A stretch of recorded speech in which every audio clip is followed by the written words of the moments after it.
নিয়তির কি নির্মম পরিহাস! একটা সময় যে সবার সাথে হাসি ঠাট্টা করত, কাজ করত, ঘুরে বেড়াতো, আজ সে অন্ধ হয়ে সবার ধারে ধারে ঘুরে বেড়াচ্ছে সাহায্যের জন্য। স্ক্রিনে যে ভাইটিকে দেখতে পাচ্ছেন তার নাম হচ্ছে লোকনাথ, আর তার সাথে দাঁড়িয়ে আছে তার অসহায় বুড়ো বাবা মা। তাদের পিছনে যে বাড়িটি দেখতে পাচ্ছেন সে এই বাড়িতেই ভাড়া থাকে।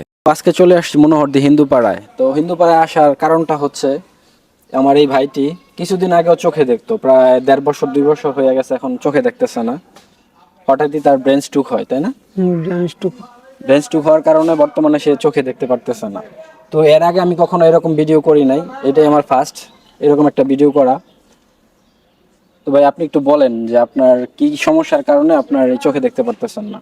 আমার সমস্যা হলো আপনার হঠাৎ করে ঘুমের মধ্যে স্ট্রোক হয়। স্ট্রোক হওয়ার কারণে ব্রেন স্ট্রোক হওয়ার কারণে চোখের নার্ভগুলো ড্যামেজ হয়ে যায়। যেরকম স্ট্রোক হলে শরীরের যে কোনো একটা অঙ্গ জায়গা, তো আমার এটা হলো চোখের নার্ভগুলো ড্যামেজ হয়েছে আর কি। মাথার ভিতরে একটা প্যারালাইজডের মতো হইয়া লোকের রগগুলা ড্যামেজ হইয়া এখন আমার চোখের যে দৃষ্টিশক্তি সেটা চলে গেছে। এখন আমি সকলের সহযোগিতার মাধ্যমে চাচ্ছিলাম যে বাংলাদেশে মোটামুটি অনেক জায়গায় চিকিৎসা করাইছি, বড় বড় ডাক্তার, বড় বড় মেডিকেল, সব জায়গায় দেখাইছি। এখন বাংলাদেশের ডাক্তাররা বলতেছে যে ইন্ডিয়াতে চেন্নাই নাকি এই চিকিৎসাটা হয়, তো এটা অনেক ব্যয়বহুল একটা খরচ। তো আমি চাচ্ছিলাম সকলের দোয়া এবং সহযোগিতা নিয়ে একটু আমি ইন্ডিয়া থেকে ঘুরে চিকিৎসাটা করাতাম সকলের মাধ্যমে আর কি। তো আমি সকলের কাছে কৃতজ্ঞ থাকতাম।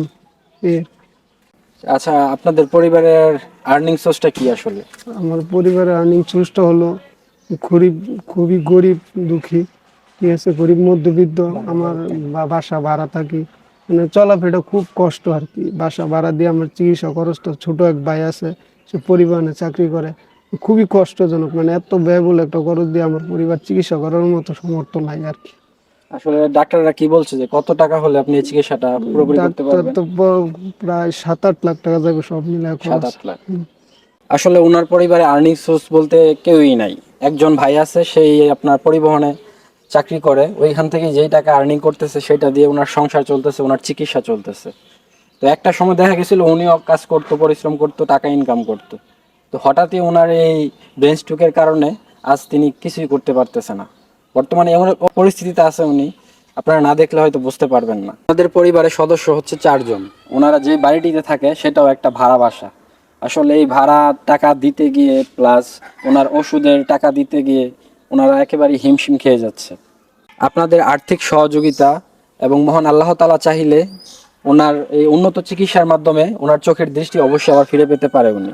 আসলে ওনার বাবার অবস্থা তেমন একটা বেশি ভালো না। উনি দেখা যায় 2 মিনিট দাঁড়িয়ে থাকলে আর দাঁড়িয়ে থাকতে পারে না, বসে থাকতে হয়। কারণ উনিও অসুস্থতায় ভুগছে, টাকার কারণে চিকিৎসা করতে পারতেছে না। বিশেষ করে প্রবাসে যারা আমার ভাইরা আছে, বোনরা আছে, তারা যদি চায় তাহলে এই ভাইটির দৃষ্টি অবশ্যই ফিরিয়ে দিতে পারে। তাদের সাহায্যের মাধ্যমেই এই ভাইটি আবার চোখে দেখতে পারে। আর বিশেষ করে আমি দৃষ্টি আকর্ষণ করবো আমাদের টিহনু মহোদয় স্যারের। উনি যদি চায় সরকারিভাবে একটা অনুদান ওনাকে অবশ্যই দিতে পারে। আমার ছেলের জন্য আমার একটু সহযোগিতা করবেন। আপনাদের সকলে একটু দোয়া চাই।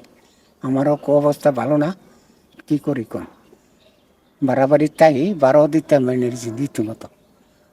আপনারা একটু দোয়া করবেন, একটু সাহায্য করবেন। 10 মিলে করি কাজ, হারি জিতি নাহি লাজ। আসলে সবাই মিলে যদি ওনাকে সহযোগিতা করি তাহলে অবশ্যই আমরা ওনার চোখের দৃষ্টি ফিরিয়ে দিতে পারবো। তাই আপনাদের সকলের কাছে আমার আকুল আবেদন, আপনারা সবাই ওনাকে যার যার সামর্থ্য থেকে সাহায্য করবেন, যাতে করে উনি ওনার চোখের দৃষ্টিটা ফিরে পেতে পারে। আপনারা যারা যারা এই ভাইটিকে সাহায্য করতে যাচ্ছেন তারা ওনার বিকাশ অথবা নগদ নাম্বারে টাকা পাঠাতে পারেন। অবশ্যই আমি কমেন্ট অপশনে দিয়ে দিব ওনার বিকাশ নাম্বার প্লাস নগদ নাম্বার। তো ওনার মুখ থেকে ওনার বিকাশ নাম্বারটা উনি নিজেই বলবে। ভাই বলেন। আমার বিকাশ নগদ নাম্বারটা হলো, এটা আমার পার্সোনাল ব্যক্তিগত পরিবারের নাম্বার। নাম্বারটা হলো 01644310269। এটা হলো আমার বিকাশ ও নগদ পার্সোনাল নাম্বার। তো যারা যারা এই ভাইটিকে অনুদান পাঠাতে চাচ্ছেন তারা এই নাম্বারে অবশ্যই টাকা পাঠাতে পারেন। আজ তার পুরো পৃথিবী অন্ধকার, তার এই অন্ধকার জগৎকে আলোকিত করতে অবশ্যই আপনাদের সাহায্যের প্রয়োজন। আপনাদের একটু সাহায্যই পারে তাকে আবার নতুন করে পৃথিবীটা দেখার সুযোগ করে দিতে। তো আমার শুভাকাঙ্ক্ষী যারা আছেন, যারা ওকে সাহায্য করতে চাচ্ছেন, তারা অবশ্যই আমার সাথে যোগাযোগ করবেন। আর স্ক্রিনে আমি ওনার বিকাশ নাম্বার আর নগদ নাম্বারটি দিয়ে দিচ্ছি, আপনারা চাইলে ওই নাম্বারে ওনাকে অনুদান পাঠাতে পারেন। আর সবার কাছে আমার একটাই অনুরোধ থাকবে, এই ভিডিওটি বেশি বেশি শেয়ার করে দেন, যাতে করে আমাদের বাংলাদেশের মানুষ সবাই দেখে ওনাকে সাহায্য করতে পারে, ওনার পাশে এসে দাঁড়াতে পারে। সবাই ভালো থাকবেন। আসসালামু আলাইকুম।